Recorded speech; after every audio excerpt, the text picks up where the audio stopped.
महाभारत के अनुसार अश्वत्थामा द्रोणाचार्य और कृपि के पुत्र थे। अश्वत्थामा अपने पिता द्रोणाचार्य की तरह एक महान योद्धा और धनुर्विद्या में निपुण थे। महाभारत के युद्ध में अश्वत्थामा कौरव सेना के महत्वपूर्ण सेनापतियों में से एक थे और उन्होंने पांडवों के विरुद्ध युद्ध लड़ा।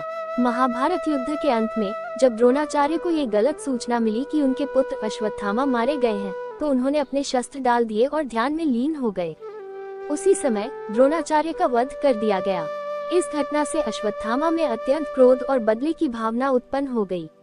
युद्ध के बाद रात में अश्वत्थामा ने पांडवों के शिविर में घुसकर द्रोणाचार्य की मृत्यु का बदला लेने के लिए उनके 5 पुत्रों का वध कर दिया, जिन्हें वह गलती से पांडव समझ बैठे थे।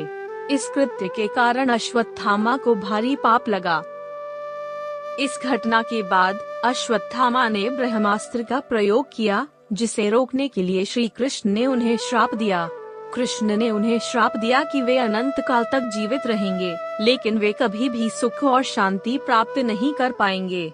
उन्हें शरीर पर गहरे घावों के साथ, रक्त और मवाद से भरे हुए शरीर के साथ संसार में भटकते रहना होगा।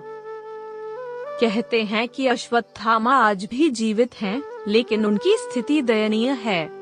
कुछ लोक कथाओं और कहानियों में कहा जाता है कि उन्हें कभी कभी जंगलों या अन्य एकांत स्थानों पर देखा गया है, लेकिन इस बारे में कोई प्रमाणित जानकारी उपलब्ध नहीं है।